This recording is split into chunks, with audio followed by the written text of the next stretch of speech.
भगवान की जय। कहने का तात्पर्य यदि भाव बन जाए तो फिर ज्यादा समय नहीं लेते हमारे कन्हैया।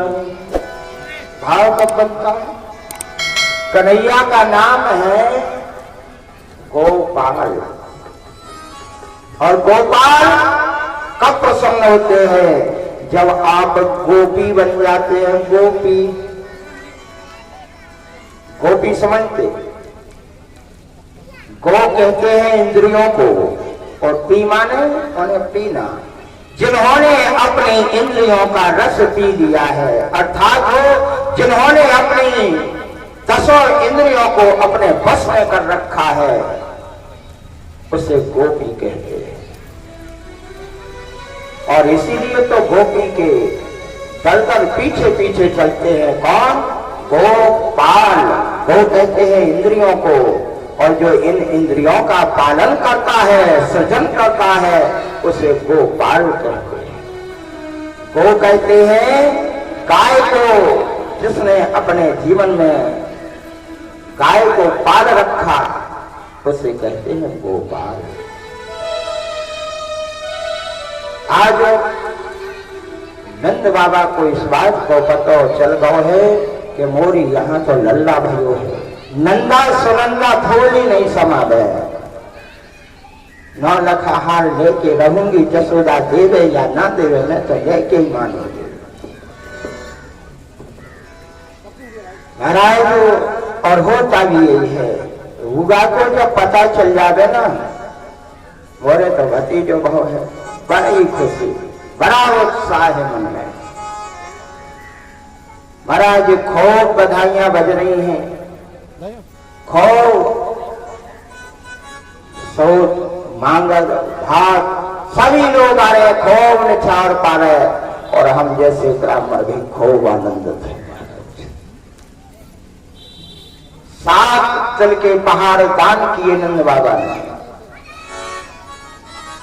200 गंगा दान किया। सर चढ़त इस तरह से खूब धूम मची हुई, खूब आनंद चल रहा है।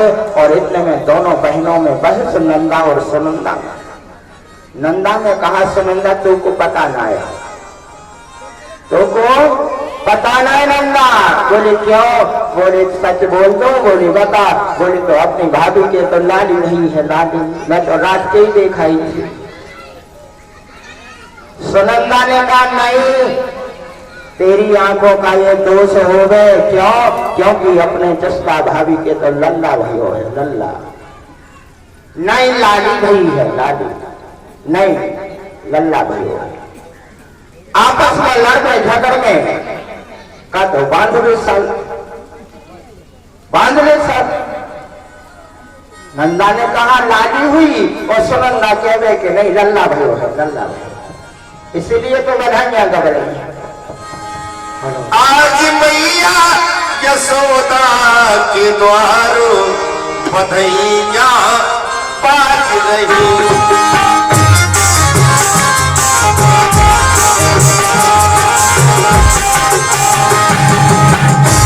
आज मैया यशोदा के द्वारो बधाइयां बाज रही।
लगा ले सर, लगा ले सर, लाली हुई नहीं लल्ला हुआ, लल्ला। मैं तो रात के ही देख के आई थी, लाली हुई है नहीं लल्ला हुई होगी, मैं तो अभी अभी देख के आई। क्या शर्त होगी? बोले जो कुछ भी हमें यशोदा भाभी देगी ना वो मैं तुझे दे दूं, नहीं तो तुझे मोह देने पड़ेगा। बोले बिल्कुल दूंगी। चल देखती हूँ। नंदा सुनंदा आज उस प्रसूता गृह में जहाँ जसोदा पड़ी, जसोदा से पूछा गया बता भाभी तेरे लाली हुई है या लल्ला हुआ? लाली हुई या लल्ला हुआ है? जसोदा मैया ने कहा दीदी मुझे तो पता ही नहीं लाली हुई या लल्ला, मुझे तो पता ही नहीं, चलो कौन हुआ अभी देखती हूँ। महाराज वास्तव में लाली ही हुई थी रात्रि में, लेकिन वो बदल गया महाराज, लल्ला बन गया। भगवान जब कृपा करते हैं आप नंद और यशोदा बन जाते हैं तो आपके यहाँ लाली भी लल्ला बन सकते हैं, कोई बड़ी बात नहीं। आज महाराज तरह तरह से उत्सव खूब धूम मची है, अभी गुलाल उड़ रहा है, कीच मची है, दूध दही खूब बांटा गया है और ये सब चल रहा है। इतने में हमारे नंद बाबा को याद आ गई। कौन सी? महाराज कंस का वार्षिक कर चुकाना। ये व्यवस्था होती है हमारे भारतीय संस्कृति के अनुसार, जो राजा होता है उसे हम कर देते हैं। आज भी जिसे हम आप टैक्स कहते हैं, टैक्स देना पड़ता है।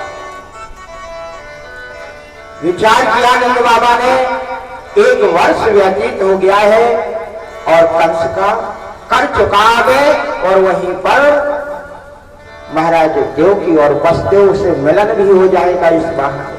क्यों? क्योंकि वो इस समय बड़े दुखी हैं, उनके पुत्रों को कंस ने जो है मार दिया है, उनका मन व्यथित है, दुखित है। अंत में एक कन्या का जन्म हुआ तो उसका भी उसने हतन कर दिया। अब तो वो बेचारी कैन से ही छूट गए हैं, उनसे मिलना भी हो जाएगा और कंस का वार्षिक कर भी चुका है। नंद बाबा ने छकड़ों में दूध दही जो कर के रूप में दिया जाता था वो सामान उनमें लादा, भर लिया और चले हैं कंस का कर चुकाना। गए, कंस का कर चुकाया और कर चुकाने के बाद चले गए वसुदेव और देवकी के घर।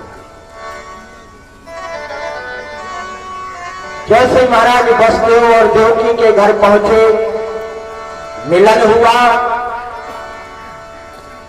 परम मित्र दोनों एक दूसरे की बात को पूछते हैं।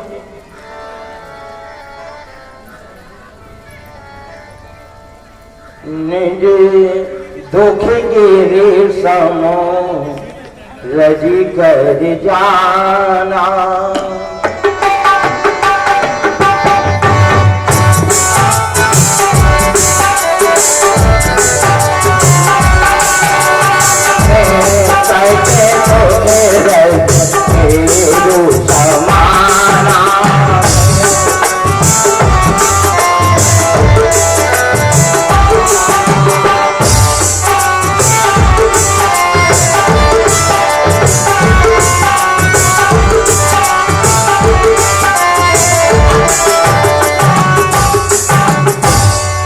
मित्र कौन होता? निज दुख गिरी सम रज करी जाना। सच्चा मित्र वही होता है जो अपने दुख को, यदि पहाड़ जैसा दुख हो और उसे हल्का सा रज के समान समझे, और मित्र के दुख रज मेरु समाना। मित्र के दुख को यदि उसका दुख रज के समान है तो उसे सुमेरु पर्वत के समान मान गए, वो सच्चा मित्र होता है। आज महाराज दोनों मित्र आपस में मिल रहे हैं। नंद बाबा ने कहा वसुदेव, आपका हृदय परम व्यथित है, दुखित है, क्या करें? हम कुछ नहीं कर सकते थे, हमें पता है, बड़ी चिंता है, आपके यहाँ जितने बालकों का जन्म हुआ कंस ने सबका हतन जो कर दिया है। अंत में एक लाली हुई थी, उसको भी उसने मारना चाहा, लेकिन दैव बस वो बच गए। क्या करें, आपको बड़ा कष्ट जो है। वसुदेव ने कहा ये पार ब्रह्म परमात्मा की गति है, ये समझ में नहीं आती है। अच्छा एक बात बताओ नंद, कैसे आना हुआ? नंद बाबा ने कहा हम राजा कंस का कर चुकाने आए थे, और वास्तव में वो कर चुकाना तो एक बहाना था। हमने सोचा आपसे मिलना भी हो जाएगा। वसुदेव ने कहा देखो भैया नंद जी, हमारा एक पुत्र आपके यहाँ है जो अपनी माता रोहिणी के साथ है, वो साकुशल तो है, दूसरे की तो चर्चा ही नहीं थी। बड़े वाले के लिए कह रहे हैं हमारा पुत्र जो है आपके यहाँ है वो साकुशल है ना? हाँ बढ़िया है, और हमारा भी लल्ला है और आपका भी लल्ला, दोनों बड़े प्रेम से खूब खेलते हैं, आनंद है महाराज। अच्छा तो अब एक काम करो नंद बाबा, क्या कर चुका दिया? कहाँ चुका दिया, और हमसे मिलना भी हो गया, बोलिए अवश्य हो गया। देखो इस समय कंस है दुष्ट आत्मा, कंस बड़ा ही दुष्ट है, ना जाने वो कब कौन सा उत्पात कर दे, कौन से ग्रह को भेज दे ब्रज में, इसलिए तुम जल्दी से वापस चले जाओ। नंद बाबा ये समझते थे वसुदेव का कथन कभी मिथ्या नहीं होता, इसलिए वो वापस चले आए।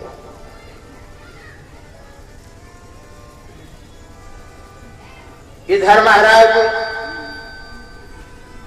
नंद बाबा वापस हुए हैं, इधर योजनाएं बन रही हैं। योग माया जो हाथ से छोड़ कर आकाश मार्ग में जाकर के चतुर्भुजी अष्टभुजी दुर्गा बन गई थी, उसने कहा था रे दुष्ट कंस, हमें मारने से क्या फायदा, तेरा मारने वाला तो अनियत जन्म ले चुका है। अब तो कंस और भी चिंता में डल गया, क्या कर